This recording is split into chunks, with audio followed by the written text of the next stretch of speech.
Welcome to the Commercial Edge podcast with me, Chris Webber. Come and enjoy a virtual coffee while I share my experience and ideas that could help you overcome difficult people at work. I share my thinking and insights so that you can find new ways to overcome challenges and gain a commercial edge and unleash the power of people. So I'm really excited to be back here at the Orchard recording an episode of the podcast. I've got a wonderful panel here who are very excited to talk about the topic this evening. And we've also got some drinks in front of us and hopefully we're going to stimulate some great conversation. Tonight we're going to be talking about digital doubters. And the context of this is a conversation I had a few months ago with David, who's sitting alongside me here, which was about what happened during COVID. And during COVID we had some big shifts. We're all sitting at home, everybody started to order things online, started to buy things online. And there was a big talk of brands saying, this is it. We can now go direct to consumers. We can now cut out our third-party resellers, our partners. We can just go straight to our consumers, build our user base, and we're going to make a lot more money because all of a sudden we don't have to pay those fees, those charges. We can build our own audience. But the world hasn't been as straightforward as that. And our consumers are not just sticking with brands. They're not just going to websites and buying things. It's becoming complicated. And I think we're moving to a world where executives now are asking questions about digital strategy. Is it delivering what we expected? Is it delivering value for money? Should we be stepping back from it? So we've got an amazing panel who are going to talk about how we might convince digital doubters that this is a great strategy, that digital is the future, that there are ways to deliver return on investment and deliver value for money. So let's do a quick round the table, let you know who's here to talk with us. Hello everybody, David Royal. I work for a company called Tanhill.ai. We're an AI transformation consultancy. I spent the last 10 years working within the financial services sector, delivering machine learning and AI. Hi everyone, I'm Jana Wolschmidt. I work for Haleon, currently in R&D department doing operations for scientific services as well as external experts. Before that, I used to work in digital commerce at Haleon, so it was not right during COVID, but after it. So I've been through quite a journey, and I think I've seen a lot of the trends that you were talking about, Chris. I'm Jim Chetwood from We Are Chain. We're a digital marketing agency down in Dorset, but I'm a massive advocate of digital and I help business owners understand it and try and get the most out of it, and that's why this is exciting. Hi, I'm David Williams. I'm the founder and owner of DHW Digital, again, e-commerce consultancy, and I've spent 25 years working with brands, setting up and growing their e-commerce channels and working with other parts of the business as well to bring digital into it. So you can guess which side of the fence I sit on. I'm Alex Walker. I'm an e-commerce consultant and strategist, and I run my own business, which I call Above the Parapet.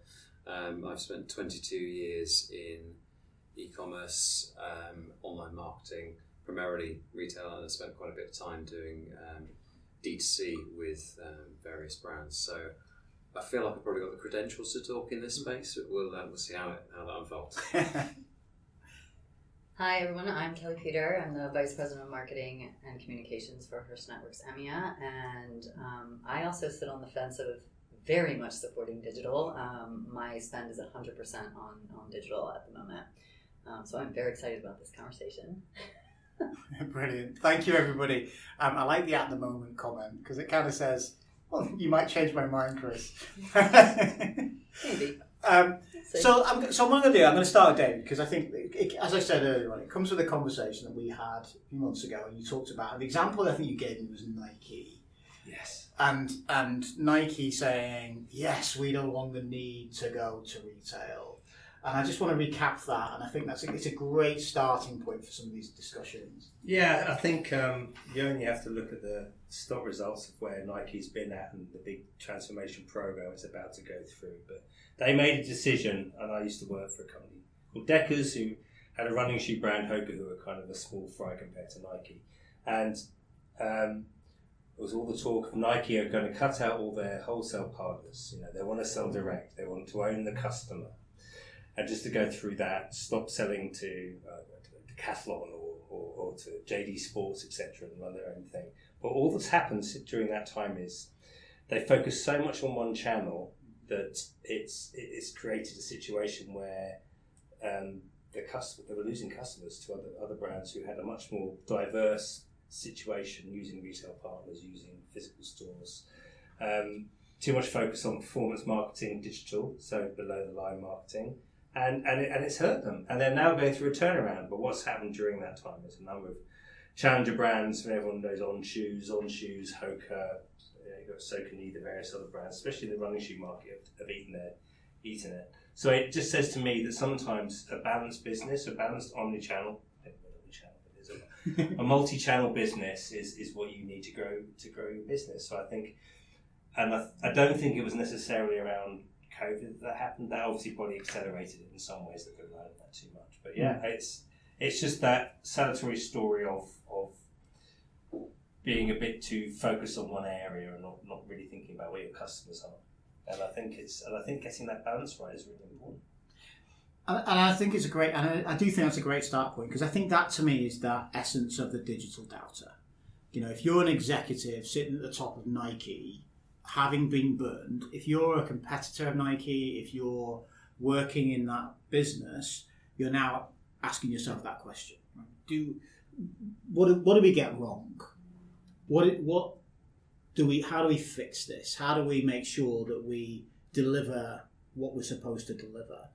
And the answer isn't digital, or is it? I mean, I'm curious. What are your thoughts when you hear that story? When you hear brands trying to be more digitally focused, does that turn you on, or does it make you think, yes, but be careful?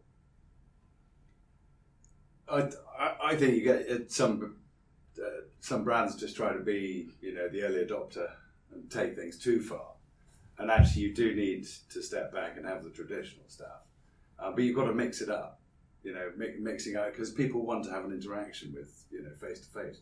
People buy from people, so digital can only do so much. You need to have that people can buy from people thing going on. Yeah, but try stuff out, see if it works. If it doesn't, and that's what they've done. So people buy from people. I read some stuff, I'm going to come over to you, David, around AI, because I read something recently about, well, you can just replace your people with AI. So you can have online conversations, you can have communities. Is that where we're at? Is that what you would suggest to people?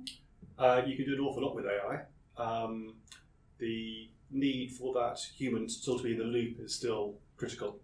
And we've all seen the hallucinations and the mistakes that have occurred with AI and chatbots that have started recommending competitors, etc. But actually, with the right validation, having to Chrysler, it's a reality. And the customers are interacting with it and actually encouraging it to suggest other manufacturers. So that's an example of how you've got to make sure you control it, have the guardrails. So I think a lot of people will be replaced. I mean, let's not kid ourselves, but there's still going to be a need for people to be part of that, to do the validation and the reassurance. Mm-hmm. But I think it's about the role of the channels as well. So I come from a business that is closer to FMCG, let's say. So it's not quite running shoes. So as you would imagine, painkillers like paracetamol is sold through multiple channels. And when we think UK, of course, a massive one is Tesco, Sainsbury's, you name it, we're there. And then I think what happened is that for our customers over COVID, they went crazy about delivery. They've seen Ocado growing and taking over the business. Amazon was very active as well. And they were like, we can't miss on that opportunity. We need to invest in delivery, right? So they all moved in that space. They all asked manufacturers to support. But then when you think about how their P&L is working, delivery cost doesn't cover for actual infrastructure to run the whole grocery being delivered online. And then I think that, like in this channel, omni-channel as we call it, that's a different dynamic because they find themselves in this, I want to say, trap. On the one hand, they can't let it go because their competitors are doing it. Their consumers want it. We're now at delivery 100%. I don't go to stores anymore to, pick up rice or vegetables. What's the point of carrying it? but then it's not profitable. So you want to grow it, but you don't really. And then I guess it's another question, how do you talk to your executives about it, right? That's a choice. Do you want to lose in this channel, or do you want to still be profitable? That's the choice. I think one of the problems that you have with it, and I think the COVID thing came out, was it was very tactical, of a need and necessity at that time, knowing that people could not go to physical locations really. We maybe wearing masks and 3 feet away from each other. But it was a tactical necessity. But what you need is an operating model shift. You need to change your operating model, which I think a lot of businesses went, yeah, we want to do this. It's either and, either or. But they tried to do and that added an additional cost level that was unsustainable. So if you're going to do it properly these days, you really need to have an operating model shift, which means bringing in the rest of the business, and then your total cost of ownership and cost of serving customers should reduce. I would and know that's that. Yeah. It's not technology overlay, it's not the digital overlay, it's how you actually do the transformation of the business. And actually, you need to change the people, the process, the technology, all in combination to get the outcome you need. Yeah. But I think it's interesting about, as I see it, there's an underestimation of the value of what retail partners bring to the relationship. And that's one of the things I think is a question that people don't think through enough. That the way I see it when I'm talking to my clients is, your job is your brand and your product, but your retailer's job, whoever that is about bringing customers to it. And the Nike story that we started with, I think, is a great example of that. Of Nike suddenly had to take full responsibility for bringing all of their customers to their locations, whether that was a physical store or whether that was a web store or website store. Whereas before, they didn't have to worry about that.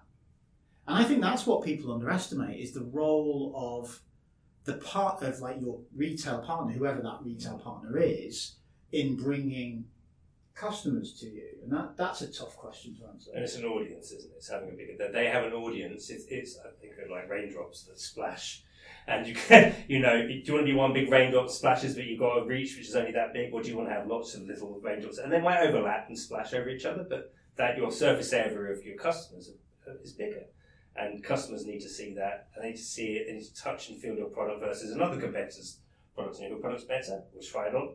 Yeah. Then they want to see that, but they're not going to do that if that's just with you. You need to amplify yourself for your retail partners. And by the way, they're also online as well. Let's not forget.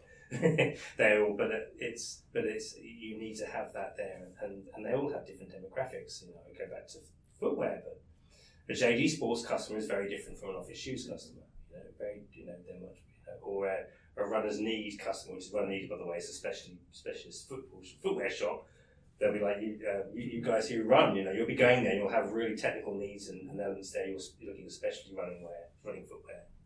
But JD Sports is going to be a much younger demographic. If you're just trying to do all of it in one place, it's not going to work. Yeah.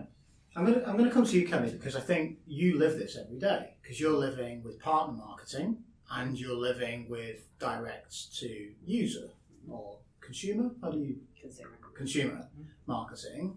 So how do you get that right? Because your partners bring in a lot of your audience, and so what's the strategy? What's the balance around that? Yeah. So to clarify, my marketing spend is for digital, but we do have an omni-channel approach. We do leverage our partners significantly. We are a joint venture with Sky, and so as part of that, we do, and Hearst Networks, obviously, that's our name, but through Sky, we end up getting on-air support. So we don't have to pay for above the line. So I should have clarified that. We don't have to pay for it. We get it, which is brilliant. So we get the cross-channel support. And again, I think going back to talking about footwear and talking about other brands and products are all very different, and how you approach them needs to be very different and very specific. So how I approach it, yes, I look at an omni-channel approach. We have our partner support, Sky, Virgin, but then, and that's traditional TV, so linear support, if you will. Then we have our streaming services. So again, rely very, very heavily on our partners. We have Amazon, we have Apple, and Samsung, we also have our direct to consumer proposition. So all of those, we try to look at a platform agnostic approach, but we're also using different levers, if you will, to push to those different products. With Amazon, you use Amex, which is within their ecosphere. We can now market outside of Amazon because they've removed that barrier to entry of being a Prime member to sign up for channels. So that's brilliant for us, where we can actually now use other forms of digital to kind of drive to the Amazon platform. But when I look at our overarching plans and our strategy for the year, it all has to ladder up to our revenue. So I am a commercial marketer. When I think about marketing, I don't look at, dare I say, brand awareness as much as maybe I should. But I don't know. That's a debate. I think we've talked about the struggle for me is never getting digital buy-in. It's more of the bigger picture, getting the board to believe in awareness, and that we should spend money on awareness when we're getting that from our partners, from that top of the that above the line support that we're getting from Sky and potentially from Virgin through our partnerships. So that's kind of that's where my kind of struggle more has been. Again, is pitching awareness plays, where now when I pitch digital plays, I still have to go through the whole process. It's all about laddering back up to what is the revenue. And if marketing's not paying for itself, that's a difficult sell-in. My approach is always test and learn, always. So if it's not working, we pull it, we pause it. That's the beauty of digital. The beauty of digital is that we can optimize every single day if we want to. Not that you always want to, but we can look at it daily, and it's all data driven. And so when you're doing a pitch for the board, everything, you can pull audience data to align with yours and then build it out from there. So it's a kind of foolproof, foul-proof pitch, if you will, if that makes sense. Yeah. So what is the question? So it's an interesting discussion that Kelly raises of, are we driving brand awareness digitally? Is that the strategy? Is that what people should be focusing on, raising your brand awareness? Or is it about clicks and sales? Is that your focus when you're doing it? I think you've got to have a very good understanding of what your channel is actually trying to achieve. Yes. And that answer is not the same for anyone sat in the room, or probably any two businesses. Nike's an interesting one to talk about. I mean, I've always felt that Nike, and whether I'm right or wrong on this, but this is my impression.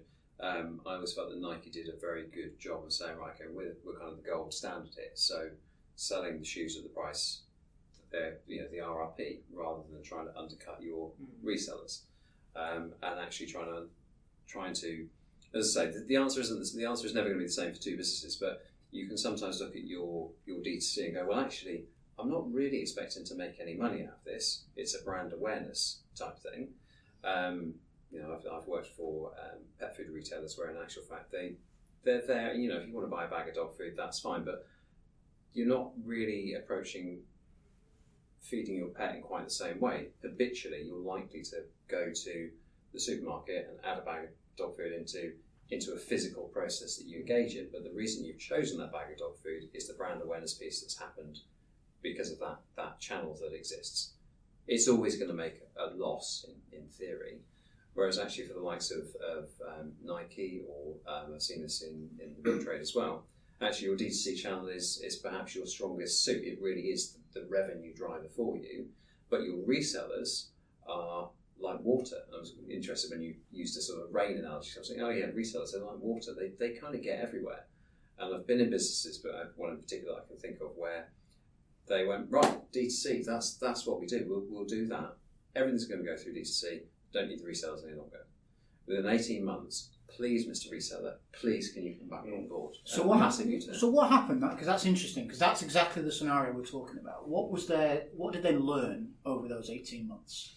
And you picked up on it earlier on. Suddenly that responsibility for, I've got to find the customers now. I've got to go out to the customers and I've got to engage them through my digital marketing in a way I never had to before. and not just in very kind of what I call the easy digital marketing, where people are searching for your brand name and that's low cost per click, you get great SEO, but that kind of marketing where people have just got kind of an idea in their head, that come into the marketing with I've got a problem and I need a solution, but they're miles away from getting to your brand name and miles away from getting to your product, but all of a sudden that's your problem. Yeah. Well, it wasn't yesterday, but cut off your resellers and tomorrow that's your problem. And that's hugely expensive, and all of a sudden the thing that you now need to do that you never did before.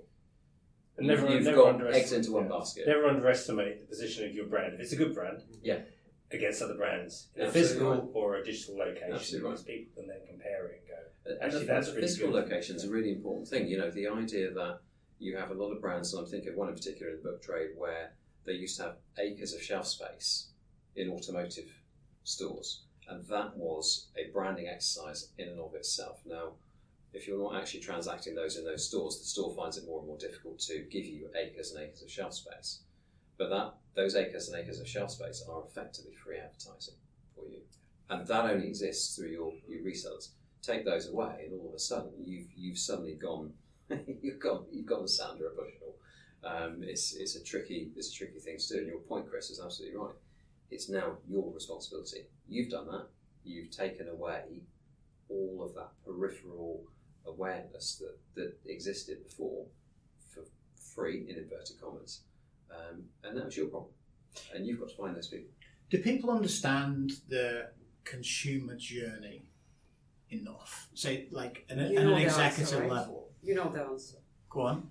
No. I don't think so. Like, honestly, I think sometimes, again, and I am, as any other person working at the manufacturer, I think I'm the one to blame. Sometimes we have ideas that we know our consumer, but the fact is we don't. And we have a hell lot of data, and we sit on this data all day long, and still we don't. We don't always think about real people. When you, like, I don't know, pain example again. When you have a headache, you don't go to Amazon to order it. Like, hello, it will be delivered next day if you're a Prime member, right? You need it now. You will go to a physical store and get it delivered. Well, thank God now we have Uber delivery, etc. In China, it's even better with WeChat, which is like 10 minutes and it's there.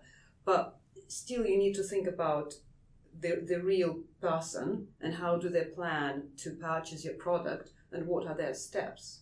And another thought that I had as I was listening to other presenters was about, are we so charmed by digital that we got very too involved into creating new content, testing and learning, and segmenting it in smaller pieces so that it fits better and the message lands, because it keeps us busy.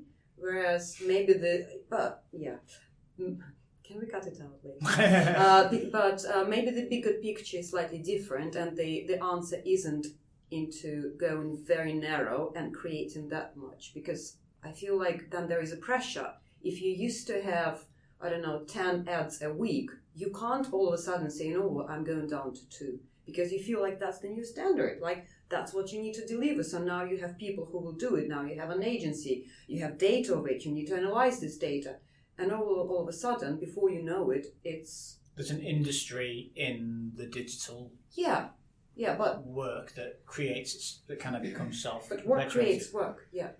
Well, there's a big shift coming with, if you watched Google I/O, which was I think 2 weeks ago, where they're going to take the shopping journey, where you're going to say, I'm looking for a dress for Ascot or whatever, and it'll start asking you questions. Do you want floral patterns or something like that? And it'll take you down a journey, but it won't ever take you to a website. Mm-hmm. And then it'll show you the dresses, and it'll say, I like that one. And then you upload a photo of yourself, and it'll put the dress on you. Yeah. And then you can check out from within Google without going to the website. That's what they're talking about. They're talking about that. But I think that's extraordinary. We're going to have to work even harder, because to get your brand out there, if it's all in the AI bit. Well, it's interesting.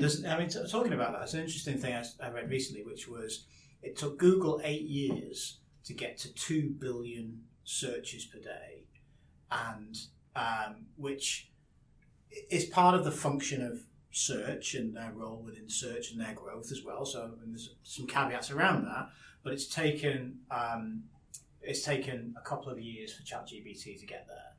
And this idea that you no longer...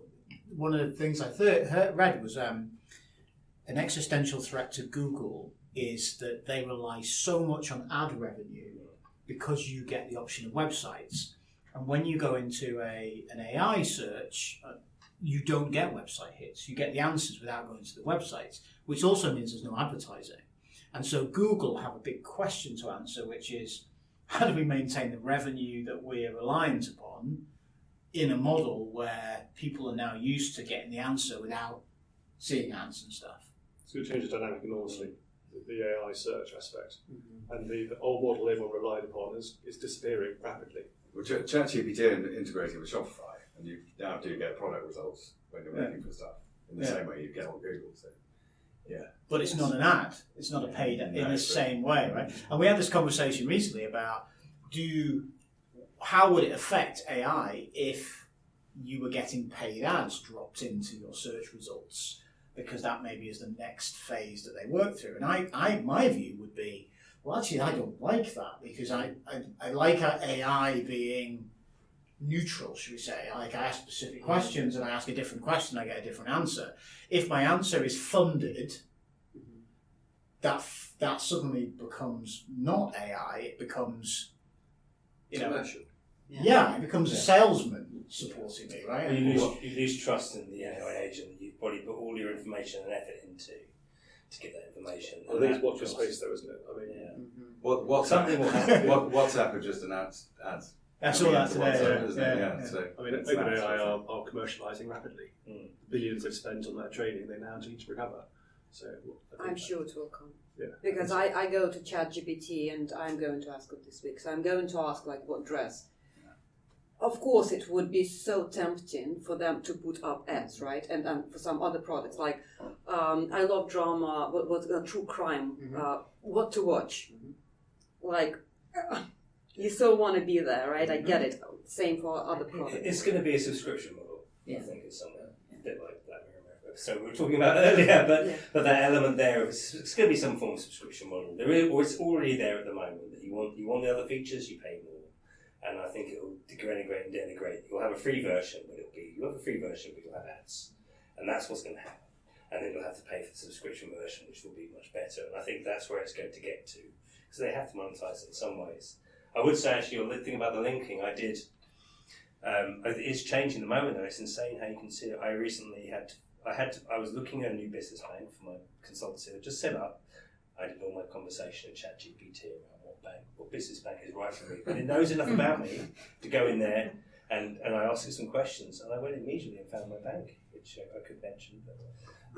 But I questioned it afterwards, and I went, what made you decide to give that to me? And it gave me a massive breakdown of why it was. And I asked it about what that bank had done, and it told me this bank is optimizing what it does, and this data structured for a way I can read it. So it's where it's that provides the need for brands to be investing in the content that they're writing, because the AI is learning from the content.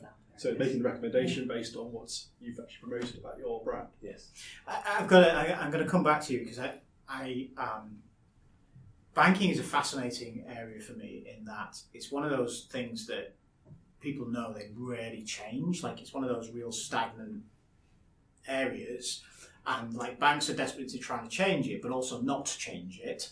So they want to steal customers from other people, but they don't want their customers to feel that they can also get up and leave. And I'm curious to come in and see how digital is affecting that, because I guess one of the best examples, I think, of the benefits of digital for me is Uber. Not that I'm a big fan of what Uber did, but the taxi model was horrible before Uber came out.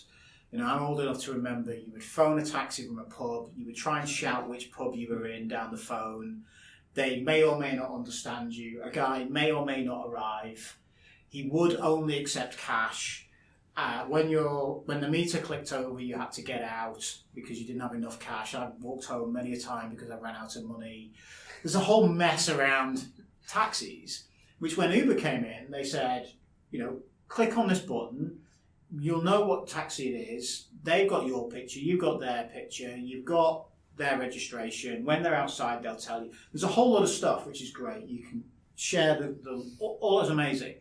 And in Northern Ireland, where I was living, they didn't allow Uber in Belfast. And what they did instead was they said, we don't want Uber here.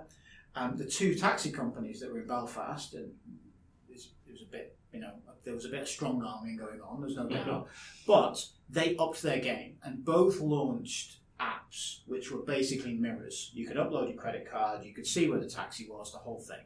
It raised the standard of performance, because suddenly this digital offering meant that they had to become something better. So I think there's a real kind of positive around stuff like that. But it's interesting that trust matters a lot when people are coming to buy products and services from you. And there's a whole area around value add. Are you bringing some value to your consumer that makes them notice your brand? And I think that's one of the big gaps that I see, is companies in the past who've said, let's go digital, and it's all about the sales. It's not about our brand. It's not about anything else. We can put an ad on through Facebook, and they'll come to our website and they'll buy it. It'll cost us nothing. We can cut out the middleman and we make a lot of money. But there's no value add. And the brands that I think seem to stick in people's minds are the ones with a bit of a personality, and they bring that value add. And what I've just heard you say also is that that's what then is now the next generation of how they will then be picked up. And so putting the effort in educating our consumer or bringing some value into the table is going to make a big difference. And it comes to you, David, around banking now, in terms of what you've seen people do really well and what they're trying to do along this space. Because consumer journey in the past has been horrible through banks. And banks is an interesting case study, because the whole online banking was a big deal. And you had the big banks so established, and you had your new digital challengers coming in, and they only were making incremental gains in terms of customers. But raised the game of the big banks, because they're now modernised their online banking capabilities. But the clients I was working with, it was very important to keep the branches, despite them being terrible loss leaders, but it kept that brand position on the high street. So you walked down and you saw your Nationwide Building Society branch. It was in the brain, even though it was far easier to transact online with their online bank. So the whole purpose of the branch changed for them. So it was no longer a place you went in to put your tenner into your bank account. It was where you went in to get advice around how you got a mortgage, but it's also about branding position. That's why they kept both, even though they're terrible loss leaders. Yeah, and that's interesting, going back to the question around operational stuff that you raised earlier on, so of how you operate your organisation is very different, because the questions that you're answering are no longer the same. So in the past, you would have said, what's our ROI for our branches? We need to make sure there's enough customers going through there. Suddenly they become not, it's like the shelf you were talking about in the car place, it's a marketing strategy. It's not or a branding strategy. It's not a sales strategy, which is quite interesting. And I also think that's a problem with operationally, with what people are struggling with digitally, of being suddenly responsible for delivery and returns. You need to farm that out to people. Yeah. The other big aspect for me, though, with the digital interaction with the customer is the insight you get from that. Yes. So when you go into a branch or a store, you don't have any insight around that individual. They go in, they choose that, they left in 35 seconds. But if they do it online, you've got the whole customer journey to analyse the hell out of. And so you can work out where are they dropping off, what was the uplift, and that's the real strength of the digital journey. So it's to the benefit of the brand to have that new insight, because the AI can spot the patterns in that data to find out what are the things that make a real difference. It can more now, and that's the change. That goes back to my purple camera, but these AI can suddenly pick up some of these things where you couldn't before. Because you used to say digital journeys, be able to pick away people drop. You don't know why someone dropped off, really. Whereas in a store or somewhere, you might know why someone's left. Do you know what I mean? But we weren't capturing it. And I think we're now in a world now where AI is going to be able to take take that physical location information in some way and capture it and feed it up. And I think that's just there's slight shifts and changes there that they're going to happen now. I don't know how they are. The whole discipline around machine learning is all about spotting patterns. And you just throw a huge amount of data, machine learning algorithms, and it will actually identify things you'd never see as a human being. You just wouldn't get it. This is where you come into customer journeys and that being instructive. And I think the question was asked earlier on in the meeting: do we understand what the customer journey is? Well, inherently no, because there are thousands of customer journeys, and we probably visualise 4 or 5 as the people sat in the marketing team. But there are thousands of customer journeys out there, and one of the examples that I'm thinking of, particularly in relation to very different customer journeys, is builders merchants and that type of trade where you're dealing with. You can think of some examples where, let's say, for example, we take Nike again as a good example of there's probably some reasonably homogenous customers. They're going to shop at one end of the shoe spectrum or whatever, but they're not probably coming in and saying, "I'd like 1,000 pairs of trainers, please." And the next one comes along and says, "Well, I just have a pair of sandals." Yeah. Whereas actually, if you're a builder's merchant, you are dealing with the chap who comes in and says, "Well, can I have 3 bags of sand and a bag of cement?" Versus the chap who rings up next and says, "Actually, can I have 400 tons of cement and sand?" And actually, they are both very, very similar. Their calls are going to happen one after the other. And of course, the challenge, I think, from a digital point of view, is that you can get the small orders onto a digital pathway very, very easily, because actually, some of the things that Travis Perkins or Toolstation or Screwfix have out there, brilliant for your tradesmen. But when you've got an organisation, of the scale of, I don't know, let's say Persimmon Homes, other home builders are available, but they're not ringing up and going, "Can I have 3 bags of sand?" What they're asking for is industrial quantities, and they're expecting that when they ring up, they get an industrial size discount, and the person on the other end of the phone does everything for them. So why on earth would they head towards a digital journey as that consumer? The thing is, now you can do that there. There are AI negotiation tools out there that can do that, and taking the customer to detailed information, look at that. You could use AI to work out if they're buying sand and this, then they're at this point in the building journey, therefore they're going to need X in 2 weeks' time, because that's the buying patterns that they've had. So therefore, in 2 weeks' time, you can contact them and go, "I noticed that you bought 1,000 things of sand, but I think you're going to need X and X and X to finish the building jobs, because building jobs do follow a specific pattern of what is built." Yeah. So there are things there that are suddenly going to come in that do that, and I think those things are going to come in the digital journey, supported by humans who are going to be able to help and be at the end of it all. So I'm thinking that's the shift that's changing. I'm saying around those digital journeys that were problematic before, maybe now are going to be more. A very interesting space to see those. And that is happening, that sort of thing. Yeah. So one of the things I find interesting when I work with different clients in different places, and I see people looking through a letterbox of information when they think about their brand. And going back to the example around the pain example of, they do research into consumer journeys and customer decision making, and they say, when you are considering a painkiller, what is it that you're thinking about? And they're not leading questions, they're genuinely curious questions. Where are you? What are you going to do? How are you going to do it? But it's very much through the letterbox of, I'm in my brand space. And what they miss out on is the much bigger picture of what's happening in that person's life. And I think it's a great example of not getting stuff delivered home not going to a supermarket to buy things, getting stuff delivered at home, changes dramatically any given piece of research. And I think that when we start to think about digital challenges, I think one of the things that execs forget is that other brands exist. Yeah. They just seem to forget that. It's like that we only care about our brand, and so we want to know what people think about it, why do they choose it, why do they not choose it. And to me, it's like you're forgetting the whole thing, and trainers is a great example of that. If Nike is not, I've never bought a pair of Nike trainers in my life, and I was surprised when I read Shoe Dog that they positioned themselves as a runner's brand, and they've always been a technology brand and a runner's brand, because I'm like, for me, Nike's always been a pretty basic shoe, and it's like it's a street brand. but actually they started out as an athlete, as the athlete's choice, as the athlete's brand.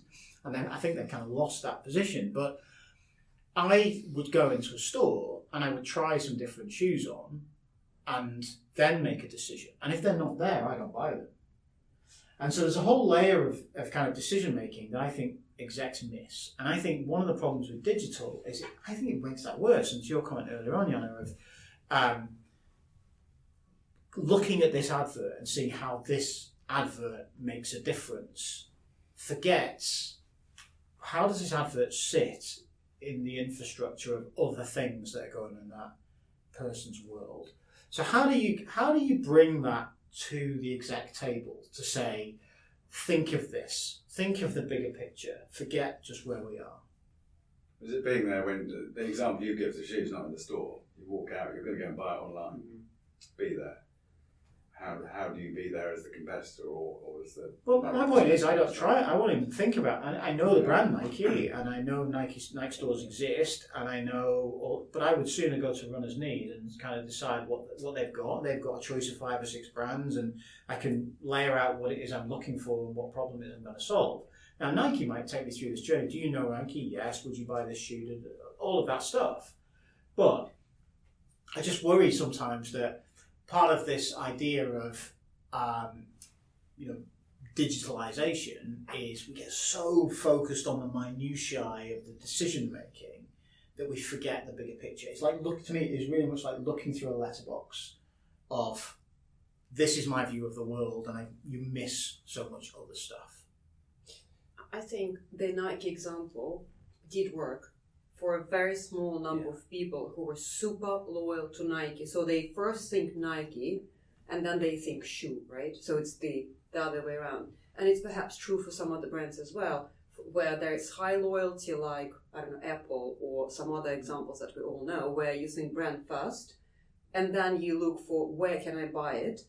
But then for a lot of other brands or for a lot of other consumers, you have a choice, right? You have a portfolio of brands that you would be considering. So they're all of the brand.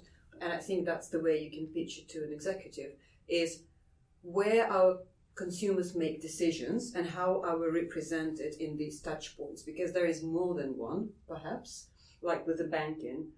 I'm so upset with my bank that did close 2 branches closer to me. Do you know how often I go there? Once every 2 years, right? Because I need something. But I'm really upset with them. And I was like, that's so rude of them, if anything. I just need a human. And maybe they could have instead have a small kiosk with one person that I can talk to. Or did you leave? No. No, not yet, but you know. I mean, these digital banks are far, far better in terms of how they interact. Yet they've still got a tiny proportion of the market. People stay in their banks. In Britain, people stay with their bank longer than they stay married. Yeah. Wow. But is that trend changing? I'm in that. I mean, is that trend changing? As I mean, Ryan Lewis. yeah, is it changing over? Is it changing over time? So, for example, I look at my 9 and 12-year-old, and they are so comfortable in. They are proper digital natives. They've never known a time where there wasn't a touch screen. They've never known the life before YouTube and the freedom of running through fields and all that kind of thing. We all look back on wistfully, and I can't help but think, when that sort of age of the child, but once we start worrying about taking money off them, they'll be young adults. How comfortable will they be in terms of saying, my bank's really annoyed me, I'm going to change to another bank and I'll do it 3 times this year. Whereas I wouldn't think about it now. But I don't even know whether they will have one bank and they will have the idea of my bank. Yeah. I'm currently using 4 banks in the UK, right? And I'm not even that young, I'm sorry to say. Are you money laundering? but you know what I mean, right? And so I think that the portfolio increases, and what I see in the younger population is that I think maybe it depends on the category. In a lot of categories, they are much less loyal. In some other categories, they're super loyal, and they will never switch their particular brand of mobile phone or their shoes for something else, right? So that's another dynamic that we need to think about, the change in the population. I'm so sick and tired of hearing brands saying to me we're targeting Gen Z. Oh, it's driving me mental. because they're trying to make it so homogenous, and I'm like, guys, you're basically targeting an age group. What?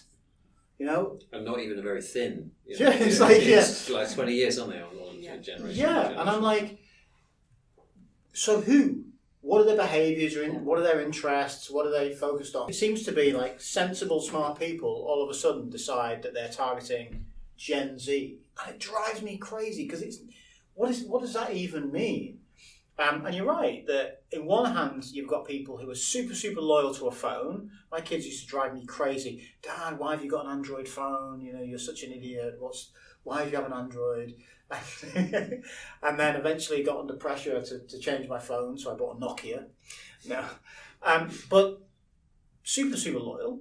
But in other hands, don't care. We'll try all sorts of other different things.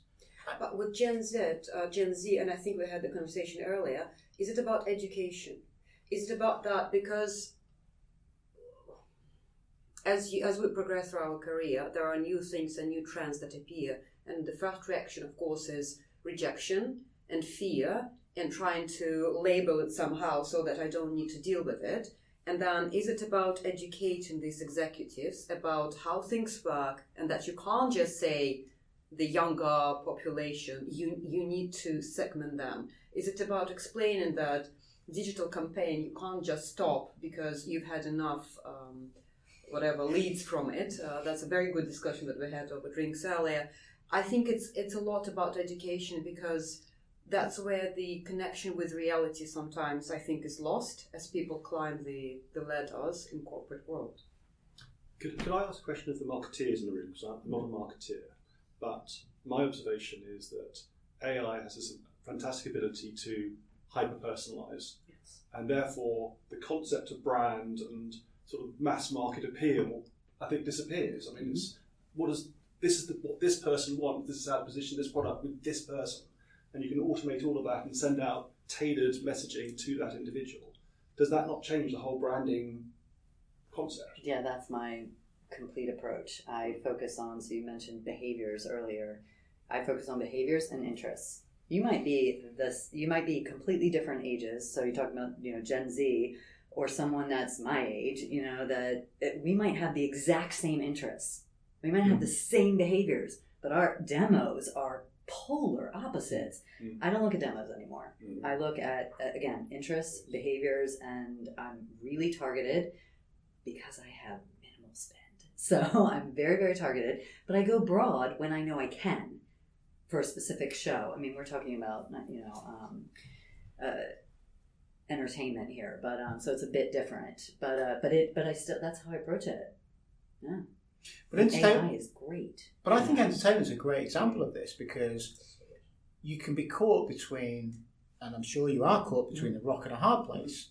Do we drive direct to consumer, or do we direct them to our partners? Because it's the same kind of conversation, right? Because you're going to have similar content or the same content, that you can get directly from you or through your partners, but the consumer journey is very different. So you could take the same person who's like really interested in true crime. Do I want them to come to my website or to my app or to wherever and watch this content? Or actually, I quite like that they watch it through Sky or they watch whatever. Yeah. And that then comes back to that consumer journey of why are they there and what are they doing? Well, that goes back up to our overarching strategy and that we're attempting to be platform agnostic. So my goal is really to go where you are and where you want to consume content. So we'll talk about crime and investigation. We do have crime investigation and crime investigation play. Crime investigation play is our streaming proposition, as I mentioned earlier, is on Amazon, Apple, and we do have the direct-to-consumer offering. Then we also are available on Sky and on Virgin, and so we have that linear TV opportunity as well. Those customers are very different for our digital platforms versus our linear platforms. And so we do approach them a little bit differently. However, what we're trying to go towards, when I mentioned a platform agnostic approach, it's still the same series that we're promoting.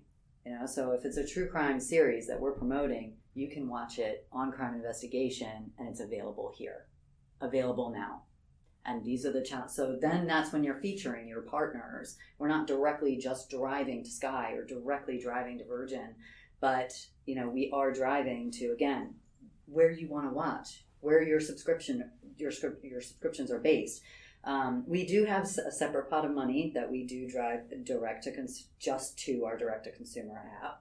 We also have, as I mentioned, with Amazon, we do market within their ecosphere, because that's where you are. Again, it's the intent. You're there to watch something when you're in channels, not necessarily there to buy a product, but when you're in Prime Video channels, you're there to watch something. So absolutely, your intent is there. Let's promote it there. And so that's the other side of it is, yes, it's about behaviors, it's about interest, but then it's also about getting noticed by the brand, or getting noticed by the customer when they're in that consideration kind of intent to view place. Then is it the same as with the Nike example that Yeah. we are discussing way too much today, I think. Yeah. But they have their own D2C, right? And then they have retail partners. Is it the same?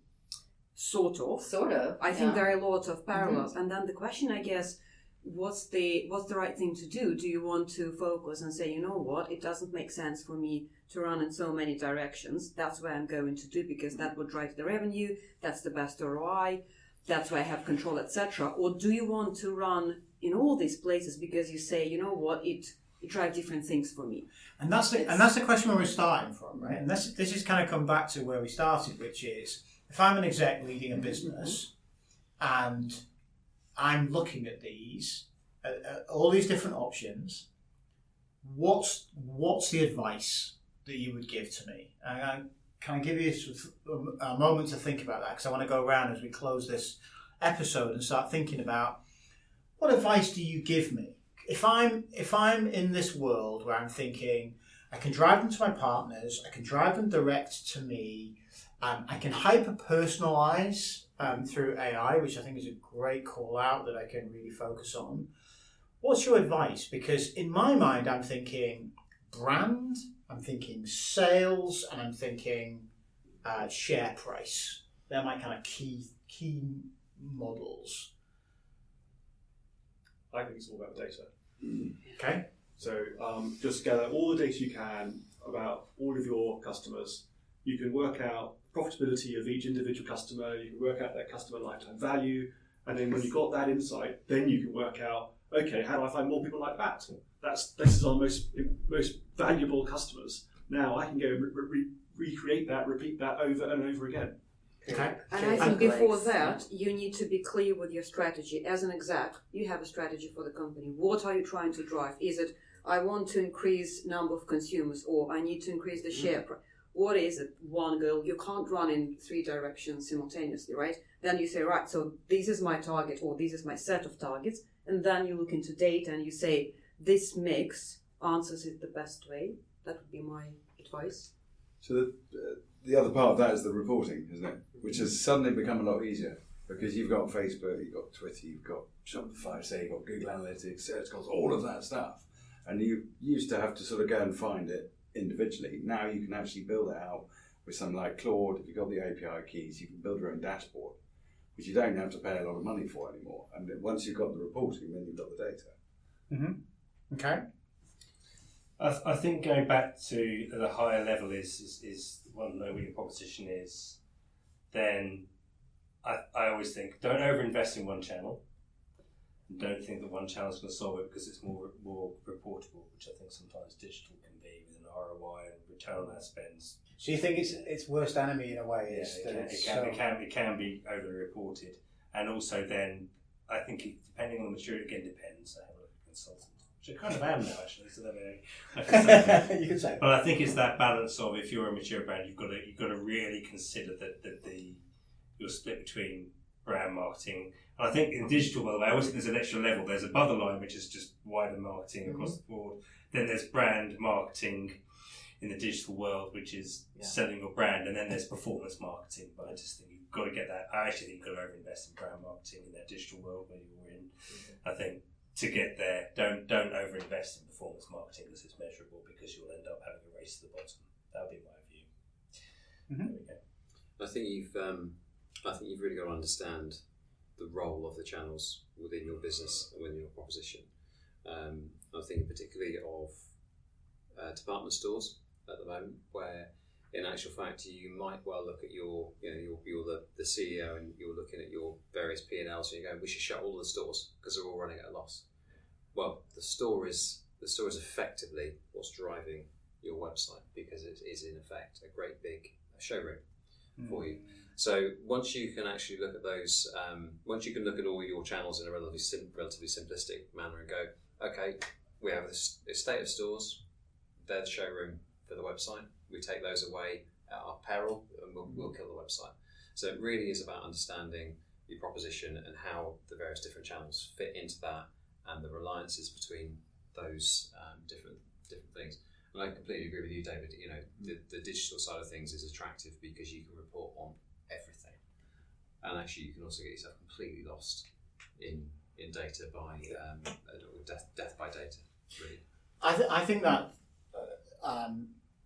comment you made around the changing role of the store, and it's come a couple of times here with different elements, to me is a massive insight and takeaway for execs and leaders. That what used to be a sales channel doesn't necessarily mean that it's a sales channel now, and a revenue stream's the same. And I was working with a client in the last year or so where they have got a challenge with a customer who makes a lot of revenue from selling space within their stores. So they sell basically advertising space, promotional space in their stores, and they get all their suppliers to compete, bid, and pay for that space. And what they've noticed is it's actually dwindling return on investment. And they would rather, this client of mine would rather invest online on infrastructure and in the same way. So they'll pay for advertising space and different parts of the website and drive traffic in and a whole range of different things.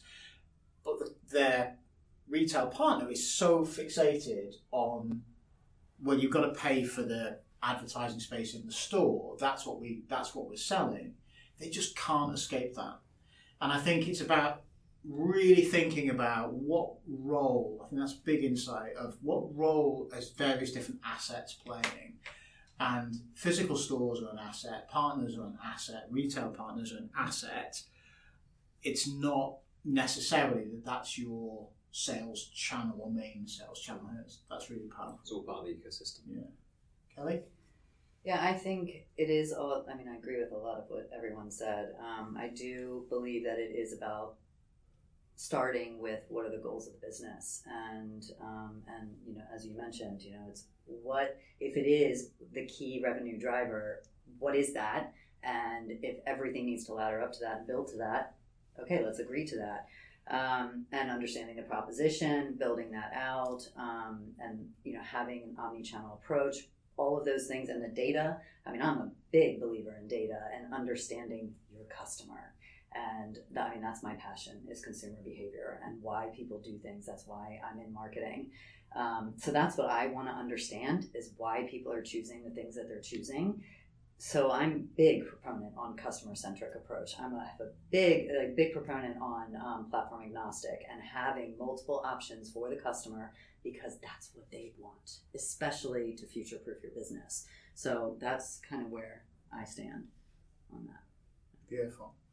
Thank you, everyone. I think it's been a great conversation, and I've definitely taken a lot of insight away for how to have a conversation with an exec who's saying to me, I'm not sure digital is the future. I think we need to, you know, double down on our retail channels and our retail presence. And what's been surprising for me for this conversation is actually how it hasn't been about performance marketing. And I think that to me is one of the biggest changes that I've taken away from this discussion. Is if you'd asked me a few days ago about where we would end up now, it would have been, oh, you can measure everything, you can measure your ROI, you can measure where the customers are, you can have your email database and create your customer profile. That's why digital is the answer. And nobody said that. In fact, it's been the opposite of that. It's everything but that in a way.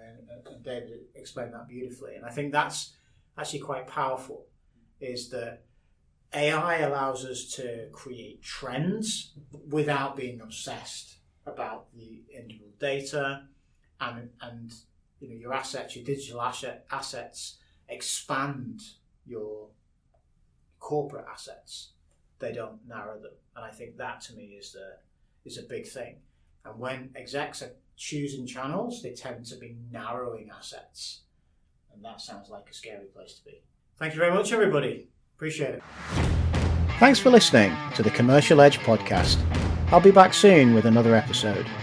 Join me then when we delve into more difficult conversations. See you next time.